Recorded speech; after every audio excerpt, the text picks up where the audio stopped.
എക്സാമിനറിൻ്റെ കൂടെ plus two പഠിക്കാൻ പോകുന്ന കുട്ടികൾ ഉപയോഗിക്കാൻ പോകുന്ന ബുക്കാണ് നമ്മുടെ ഈ കംപ്ലീറ്റ് ബുക്ക് സെറ്റ്.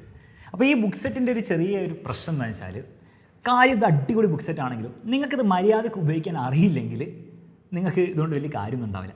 അപ്പോൾ എങ്ങനെ ഇത് ഉപയോഗിക്കണം എന്നുള്ള കാര്യം ഓൾറെഡി ബുക്ക് വാങ്ങിച്ചവർ, ഇനി വാങ്ങിക്കാൻ പോകുന്നവരും വേറെ ബാച്ചിൽ ജോയിൻ ചെയ്യാൻ പോകുന്നവരൊക്കെ മനസ്സിലാക്കേണ്ട കുറച്ച് കാര്യങ്ങളാണ് ഞാൻ പറഞ്ഞു തരാൻ പോകുന്നത്.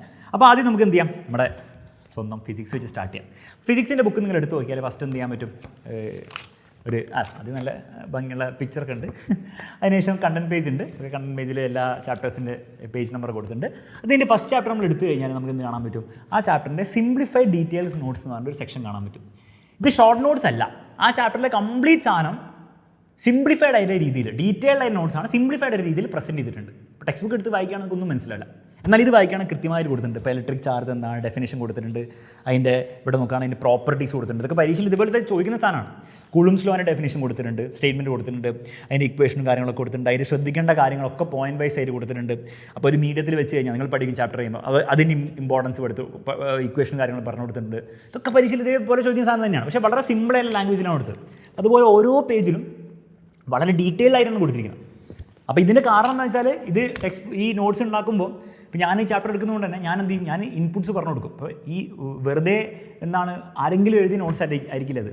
അപ്പം ഇപ്പോൾ ഫോർ എക്സാമ്പിൾ ഞാനാണ് ഇത് എടുക്കുന്നതെങ്കിൽ ഞാൻ എന്തെങ്കിലും കൃത്യമായി ഈ പേഴ്സണലി പറയുകയാണെങ്കിൽ ഈ ചാപ്റ്റർ ഞാൻ പറഞ്ഞു കൊടുത്തിട്ട് കുറേ കാര്യങ്ങൾ എന്താണ് ഞാൻ തന്നെ ഉണ്ടാക്കി എഴുതിയ നോട്ട്സാണ്. അപ്പോൾ എനിക്കറിയാം പരീക്ഷയിൽ ഇത് ചോദിക്കും, കുട്ടികൾക്ക് ഇത് യൂസ്ഫുൾ ആയിരിക്കും. അപ്പോൾ എക്സ്ട്രാ എന്തെങ്കിലും കാര്യങ്ങളൊക്കെ ആഡ് ചെയ്യണം, അത് ഞാൻ ആഡ് ചെയ്തിട്ടുണ്ട്. അപ്പോൾ നോട്ട് എന്ന് പറഞ്ഞ് കാണാം, നമുക്ക് ഇവിടെ നോട്ട് കാണാം, പിന്നെ വേറെ എവിടെ നോട്ടുള്ളത്, ഇവിടെ നോട്ട് കാണാം. അപ്പോൾ ആ നോട്ട്സ് എന്ന് പറഞ്ഞാൽ എൻ്റെ ഇൻപുട്ടാണ്, ടെക്സ്റ്റ് ബുക്കിൽ ഒന്നും കാണില്ല.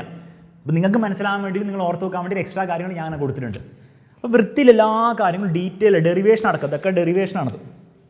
അപ്പോൾ ഷോർട്ട് നോട്ട്സ് ആയിരിക്കില്ല അത്. കാരണം നിങ്ങൾ മനസ്സിലാക്കേണ്ടത്, നിങ്ങൾ പ്ലസ് ടു 10ാം ക്ലാസ് വരെ ഷോർട്ട് നോട്ട്സ് ഒക്കെ ഓക്കെയാണ്. 10ാം ക്ലാസ് കഴിഞ്ഞാൽ പിന്നെ ഷോർട്ട് നോട്ട്സ് കൊണ്ടൊന്നും നിങ്ങൾക്ക് കാര്യമില്ല, നിങ്ങൾക്ക് ഫുൾ നോട്ട്സ് തന്നെ വേണം. റിവൈസ് ചെയ്യുമ്പോൾ നിങ്ങൾ ഫുൾ നോട്ട്സ് തന്നെ ഉപയോഗിക്കണം. അപ്പോൾ അത് വൃത്തിക്ക് കൊടുത്തിട്ടുണ്ട്, ഡെറിവേഷൻ എല്ലാം ഇൻക്ലൂഡ് ആയിട്ട് കൊടുത്തിട്ടുണ്ട്. കഴിഞ്ഞിട്ടില്ല, അത് കഴിഞ്ഞിട്ട് നിങ്ങൾക്ക് കാണാൻ പറ്റും എക്സാം ഓറിയൻറ്റഡ് ക്വസ്റ്റൻ എന്ന് പറഞ്ഞാൽ ഇഷ്ടംപോലെ ചോദ്യങ്ങളാണ്. അപ്പോൾ ആ ചാപ്റ്ററിന് തന്നെ പരീക്ഷയിൽ വരാൻ സാധ്യതയുള്ള ഇമ്പോർട്ടൻ്റ് ആയിട്ടുള്ള ചോദ്യങ്ങളാണ്. ഈ ചോദ്യങ്ങളൊന്നും പ്രീവിയസ് ഇയർ ക്വസ്റ്റ്യൻസ് അല്ല, പ്രീവിയസ് ഇയർ ക്വസ്റ്റ്യൻസ് വേറെ ഉണ്ട്. അപ്പോൾ നിങ്ങൾ മനസ്സിലാക്കേണ്ടത്, ഇതുവരെ എന്ന് പറഞ്ഞാൽ 2 വർഷം മുൻപ് വരെ പരീക്ഷ വന്നത് ഒരു 80% questions previous year questions based ആയിട്ടൊക്കെ വന്നത്. ചില വർഷങ്ങളിൽ 90% പ്രീവിയസ് ഇയർ ക്വസ്റ്റ്യൻസിൻ്റെ മോഡലാണ് വന്നത്. കഴിഞ്ഞ വർഷം മുതൽ അങ്ങനെയല്ല, പുതിയ കുറേ ചോദ്യങ്ങൾ വരുന്നുണ്ട്. അപ്പോൾ അതുകൊണ്ട് തന്നെ പ്രീവിയസ് ഇയർ ക്വസ്റ്റ്യൻസ് മാത്രം പഠിച്ചു പോയാൽ നടക്കില്ല. അപ്പോൾ ഇങ്ങനത്തെ ക്വസ്റ്റ്യൻസാണ് നിങ്ങളെ രക്ഷിക്കാൻ പോകുന്നത്. അപ്പോൾ എക്സ്ട്രാ കുറേ ക്വസ്റ്റ്യൻസ് ഉണ്ട്. അപ്പോൾ നിങ്ങൾക്കറിയാം, ഒരേ ബാച്ചിൽ ജോയിൻ ചെയ്യുന്നവർക്ക് എന്തായാലും വർക്ക് ഷീറ്റിൽ കുറച്ച് ക്വസ്റ്റ്യൻസ് ഉണ്ട്. അതുകൂടാതെ ഈ ക്വസ്റ്റ്യൻസ് ഉണ്ടാവും. ചില ക്വസ്റ്റ്യൻസ് ഓവർലാപ്പും ചെയ്യും. അപ്പോൾ നിങ്ങൾക്ക് റിവിഷൻ പോലെ നിങ്ങൾ കാണുന്നത്. ഇനി ഓവർലാപ്പ് ചെയ്യുന്ന ക്വസ്റ്റ്യൻസിൻ്റെ പ്രത്യേകത, അത് കൂടുതൽ പരീക്ഷ വരാൻ ചാൻസ് ഉള്ള ക്വസ്റ്റ്യൻസ്, അത്ര ഇമ്പോർട്ടൻ്റ് ആയ ക്വസ്റ്റ്യൻസ് ആണെന്ന് എല്ലാവരും മനസ്സിലാക്കാം. അപ്പോൾ ഈ ക്വസ്റ്റ്യൻസും കൂടെ നിങ്ങൾ പ്രാക്ടീസ് ചെയ്യുന്നതോടെ നിങ്ങളുടെ കാര്യം സെറ്റാണ്. പിന്നെ എന്തുണ്ട്, ആ സെക്ഷൻ കഴിഞ്ഞാൽ പിന്നെ നിങ്ങൾ നോക്കിയാൽ NCERT-യിലെ 1-2 ക്വസ്റ്റ്യൻസ് ഉണ്ട്, അത് വലിയ ഇമ്പോർട്ടൻ്റ് അല്ല. പക്ഷേ അതിൻ്റെ അടുത്ത section previous year questions. Sir previous year ക്വസ്റ്റ്യൻസിൻ്റെ ആ ക്വസ്റ്റ്യനും ആൻസറും വീഡിയോ സൊല്യൂഷനായിട്ട് നമ്മുടെ ഉയരെ ബാച്ചിലെ കുട്ടികൾക്കില്ലേ, പിന്നെ എന്തിനും ഇതിൽ കൊടുക്കേണ്ട ആവശ്യം. അപ്പോൾ അവിടെ നിങ്ങൾ മനസ്സിലാക്കേണ്ടത്, ഉയരെ ബാച്ചിലെ പ്രീവിയസ് ഇയർ ക്വസ്റ്റ്യൻസിൻ്റെ വീഡിയോ സൊല്യൂഷൻ നിങ്ങൾ പഠിക്കാൻ വേണ്ടിയിട്ടാണ് ഉപയോഗിക്കേണ്ടത്. ഫസ്റ്റ് ടൈം നിങ്ങൾ ചെയ്യുമ്പോൾ നിങ്ങൾ അത് ഉപയോഗിക്കാം. പരീക്ഷയുടെ തലേന്ന് വീഡിയോ സൊല്യൂഷൻ കണ്ടുകൊണ്ടിരിക്കാനാണ് നിങ്ങൾ പ്ലാൻ. ഒന്നാമത് പ്രാക്ടിക്കലല്ല, തീരില്ല.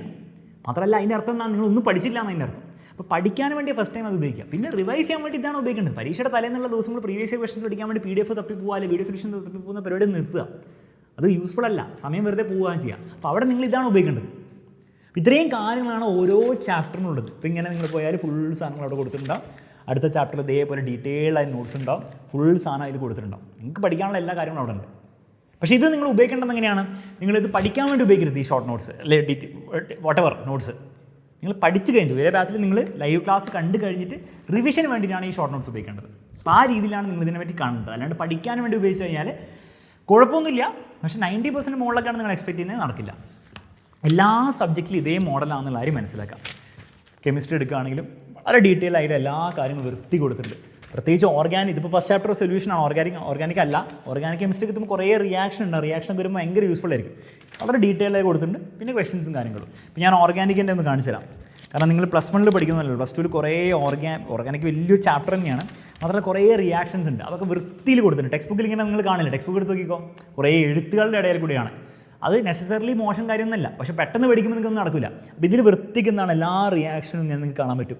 ഇപ്പം പ്രിപ്പറേഷൻ ഓഫ് ആൽക്കഹോൾസ് വലിയ ടോപ്പിക്കാണ്. അതിൻ്റെ ഓരോന്നും 1, 2, 3 എന്ന് പറഞ്ഞ് വൃത്തി കൊടുത്തിട്ടുണ്ട് എല്ലാ കാര്യങ്ങളും. ഉണ്ടോ? എല്ലാം വൃത്തിക്ക് കൊടുത്തിട്ടുണ്ട്. ടെക്സ്റ്റ് ബുക്കിൽ നിങ്ങൾ കുറേ എഴുത്തുകളുടെ ഇടയിൽ കൂടെ അത് തപ്പി കണ്ടുപിടിക്കേണ്ടി വരും. അത് അൺനെസസറി ആയിട്ടുള്ള കുറേ ഡീറ്റെയിൽസ് ഉണ്ട്. പരീക്ഷയ്ക്ക് നിങ്ങൾക്ക് ആവശ്യമില്ലാത്ത ഡീറ്റെയിൽസും കൂടെ ടെക്സ്റ്റ് ബുക്കിൽ കൊടുത്തിട്ടുണ്ട്. പ്രത്യേകിച്ച് ബോർഡ് എക്സാമിന്. ഇപ്പം എൻട്രൻസ് എക്സാമിന് ആവശ്യമുള്ളതാണ്, പക്ഷേ ബോർഡ് എക്സാമിന് ആവശ്യമില്ലാത്ത. അപ്പോൾ അതൊക്കെ വൃത്തിക്ക് എന്താണ് ആവശ്യമില്ലാത്ത ഒഴിവാക്കി വൃത്തിക്ക് എല്ലാ സാധനങ്ങളും ഇവിടെ എക്സാമ്പിൾ എടുക്കും ഇവിടെ കൊടുത്തിട്ടുണ്ട്. ചിലപ്പോഴൊക്കെ ടെക്സ്റ്റ് ബുക്കിൽ ഓർഗാനിക്കലി എക്സാമ്പിൾ അവർ കൊടുക്കില്ല, ഒരു മെയിൻ റിയാക്ഷൻ മാത്രം, ഒരു ജനറലൈസ് റിയാക്ഷൻ കൊടുക്കുള്ളൂ. പക്ഷെ അത് പരീക്ഷയിൽ നിങ്ങൾക്ക് യൂസ്ഫുൾ ആയിരിക്കില്ല. അപ്പോൾ അതൊക്കെ എക്സാമ്പിൾ സഹിതം ഇവിടെ കൃത്യമായിട്ട് കൊടുത്തിട്ടുണ്ട്. ഓർഗാനിക്കലി മാത്രമല്ല എല്ലാ സബ്ജക്റ്റിലും. ഇതേ മോഡലിലാണ് നമ്മുടെ മാത്സ് ആയിക്കോട്ടെ, ഇംഗ്ലീഷിൽ ടെക്സ്റ്റ് ബുക്ക് മൊത്തം കവർ ചെയ്യുന്ന രീതിയിലാണ്. ഇപ്പോൾ ഇംഗ്ലീഷും കൂടെ ഞാൻ ജസ്റ്റ് ഒരു ഐഡിയ കിട്ടാൻ വേണ്ടി കാണിച്ചു തരാം. ഫസ്റ്റ് ചാപ്റ്റർ നമ്മൾ എടുക്കുകയാണെങ്കിൽ പ്രൊഫൈൽ കൊടുത്തിട്ടുണ്ട് കൃത്യമായിട്ട്. പരീക്ഷയിൽ ഇതുപോലെ തന്നെ ചോദിക്കും. ഫസ്റ്റ് ഇംഗ്ലീഷിൽ ഒരു സമ്മറി കൊടുത്തിട്ടുണ്ട് ചാപ്റ്ററിൻ്റെ, അതിനുശേഷം മലയാളത്തിലും കൊടുത്തിട്ടുണ്ട്. അപ്പം ഇംഗ്ലീഷിൽ ചാപ്റ്ററൊക്കെ ടഫാണെങ്കിൽ ഒറ്റയടിക്ക് ഇംഗ്ലീഷ് ചാപ്റ്റർ ശരിക്കും വായിച്ചാൽ മനസ്സിലാവണമെന്നില്ല. അപ്പോൾ മലയാളത്തിലെ ട്രാൻസ്ലേഷൻ വായിച്ചിട്ട് മനസ്സിലാക്കിയിട്ട് നിങ്ങൾ ഇംഗ്ലീഷ് ശരിക്കും ടെക്സ്റ്റ് ബുക്ക് വായിക്കണം, കുറച്ചുകൂടി എളുപ്പത്തിൽ മനസ്സിലാവും. അതിനുശേഷം ടെക്സ്റ്റ് ബുക്കിൽ എല്ലാ കാര്യങ്ങളും ക്വസ്റ്റ്യൻ ആൻസേഴ്സ് സഹിതം കൊടുത്തിട്ടുണ്ട്. എല്ലാ കാര്യങ്ങളും കൊടുത്തിട്ടുണ്ട്. ആക്ടിവിറ്റി എല്ലാ കാര്യങ്ങളും വൃത്തി കൊടുത്തിട്ടുണ്ട്. ആൻസറൊക്കെ വളരെ ഡീറ്റെയിൽഡ് ആയിട്ട് തന്നെയാണ് കൊടുത്തിരിക്കുന്നത്. അപ്പോൾ നിങ്ങൾക്ക് അത് മാത്രം പഠിച്ചു പോയാൽ മതി. പിന്നെ പ്രീവിയസ് ഇയർ ക്വസ്റ്റൻസും ആ ചാപ്റ്ററിൽ വന്നിട്ടുള്ളത്. ഇംഗ്ലീഷിൻ്റെ കാര്യത്തിലേക്ക് ഭയങ്കര യൂസ്ഫുൾ ആയിരിക്കും. കാരണം പലപ്പോഴും പ്രശ്നം എന്ന് വെച്ചാൽ എല്ലാവർക്കും അറിയാം എന്താണ് വരിക, നാരേറ്റീവ് ഇത് വരും, മറ്റേ റൈറ്റ് ഇപ്പോൾ ഇത് വരും എന്നൊക്കെ അറിയാം. പക്ഷേ അതിനെ എങ്ങനെ ആൻസർ എഴുതണം എന്നാണ് പ്രശ്നം. അത് അവസാന നിമിഷം പോയി നിങ്ങൾ പഠിച്ചിട്ട് കാര്യമില്ല. അപ്പോൾ ആദ്യം മുതലേ നിങ്ങൾ അതിൻ്റെ ലാംഗ്വേജ് ഒന്ന് സെറ്റാക്കി വരണം. അപ്പോൾ ഞാൻ പറയുന്നത് ഇത് മാത്രം നിങ്ങൾ ബൈഹാർട്ട് പഠിക്കുക പോലും വേണ്ട, നിങ്ങൾ മനസ്സിലാക്കി ഒന്ന് സെറ്റാക്കി വെച്ച് കഴിഞ്ഞാൽ പരീക്ഷയുടെ സമയത്ത് ഒന്നും കൂടി റിവൈസ് ചെയ്ത് ഈസി ആയിട്ട് നിങ്ങൾക്ക് എന്ത് ചെയ്യാൻ പറ്റും, ഇംഗ്ലീഷിലൊക്കെ ഫുൾ മാർക്ക് സ്കോർ ചെയ്യാൻ പറ്റും. മാത്തമാറ്റിക്സിന് സെയിം മോഡലാണ്, കൂടുതൽ ചോദ്യങ്ങളാണ് ഓറിയൻറ്റഡ്.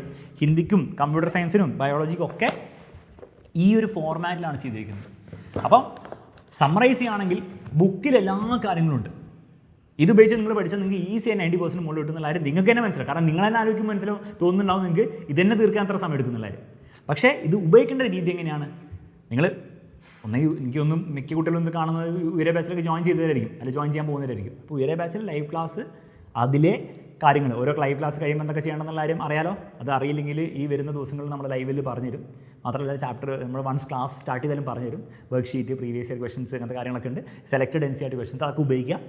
അതിനുശേഷം റിവിഷൻ എന്ന രീതിയിൽ വീണ്ടും റിവൈസ് ചെയ്യുമ്പോൾ പഠിക്കില്ലേ. അപ്പം നിങ്ങൾക്ക് ഉയര ബാച്ചിലെ വീഡിയോ ക്ലാസ് പോയിട്ട് വീണ്ടും കണ്ടുപിടിക്കാനുള്ള സമയം ഉണ്ടാവില്ല. അപ്പോൾ അവിടെ നിങ്ങൾ ഈ ഷോർട്ട് നോട്ട്സ് അല്ല എന്നാലും ഷോർട്ട് നോട്ട്സും ക്വസ്റ്റ്യൻസും എക്സാം ഓറിയൻറ്റഡ് ക്വസ്റ്റ്യൻസും പ്രീവിയസ് ഇയർ ക്വസ്റ്റ്യൻസും ഒക്കെ നിങ്ങൾ വീണ്ടും റിവൈസ് ചെയ്യാൻ വേണ്ടിയിട്ടാണ് ഈ ബുക്ക് ഉപയോഗിക്കേണ്ടത്. അപ്പോൾ പെട്ടെന്ന് റിവൈസ് ചെയ്യാൻ വേണ്ടിയിട്ടുള്ള രീതിയിലാണ് നിങ്ങൾ ഈ ബുക്കിനെ കാണേണ്ടത്. അങ്ങനെ നിങ്ങൾ കാണുകയാണെങ്കിൽ നിങ്ങളുടെ കാര്യം സെറ്റാണ്. ഓക്കെ, അപ്പോൾ നിങ്ങളുടെ ബുക്കിന് സംബന്ധമായുള്ള സംശയങ്ങൾ ഞാൻ അവിടെ കവർ ചെയ്യുമെന്ന് വിചാരിക്കുന്നു. എന്തെങ്കിലും സംശയങ്ങൾ നിങ്ങൾക്ക് കാര്യങ്ങളുണ്ടെങ്കിൽ കമൻറ്റ് ബോക്സിൽ കമൻറ്റ് ചെയ്യുക. ബുക്ക് ഇഷ്ടപ്പെട്ടിട്ടുണ്ടെങ്കിൽ അതും എന്ത് ചെയ്യുക, കമൻറ്റ് ബോക്സിൽ പറയുക. ഇനി ബാച്ചിൽ ജോയിൻ ചെയ്യണമെന്ന് ആഗ്രഹമുണ്ടെങ്കിൽ താഴെ നമ്പറും ഡീറ്റെയിൽസും കൊടുത്തിട്ട് എത്രയും പെട്ടെന്ന് ജോയിൻ ചെയ്യുക. ബുക്കും കൂടെ വേണമെങ്കിൽ നിങ്ങൾക്ക് എന്ത് ചെയ്യാം, അതേ നമ്പറിൽ തന്നെ വാട്സപ്പ് ചെയ്താൽ മതി, അല്ലെങ്കിൽ ഫോൺ വിളിച്ചാൽ മതി. അവർ നിങ്ങൾക്ക് പറഞ്ഞു തരും എന്താ അതിൻ്റെ ഡീറ്റെയിൽസും കാര്യങ്ങളൊക്കെ. അത്രേ പറയാനുള്ളൂ. ഈ ബുക്ക് ഇഷ്ടപ്പെട്ടിട്ടുണ്ടെങ്കിൽ തീർച്ചയായും കമൻറ്റ് ബോക്സിൽ കമൻറ്റ് ചെയ്യുക. ഓൾറെഡി ഈ ബുക്ക് വാങ്ങിച്ചവരാണെങ്കിൽ സാർ ഞാൻ വാങ്ങിച്ചിട്ടുണ്ടെന്നുള്ള കാര്യം കൂടെ കമൻറ്റ് ബോക്സിൽ കമൻറ്റ് ചെയ്യുക. നമുക്ക് അടിച്ച് പൊളിച്ച് പഠിക്കണം. നെക്സ്റ്റ് വീക്ക് മുതൽ നമ്മൾ ക്ലാസ് സ്റ്റാർട്ട് ചെയ്യുകയാണ്. എല്ലാവരും ജോയിൻ ചെയ്തവരൊക്കെ റെഡി ആയിരുന്നുള്ളൂ. നമുക്ക് തുടങ്ങാൻ പോകുന്ന പരിപാടി. ഓക്കെ, അപ്പോൾ അത്രേ പറയാനുള്ളൂ. മറ്റൊരു വീഡിയോയിൽ വീണ്ടും നമുക്ക് കാണാം.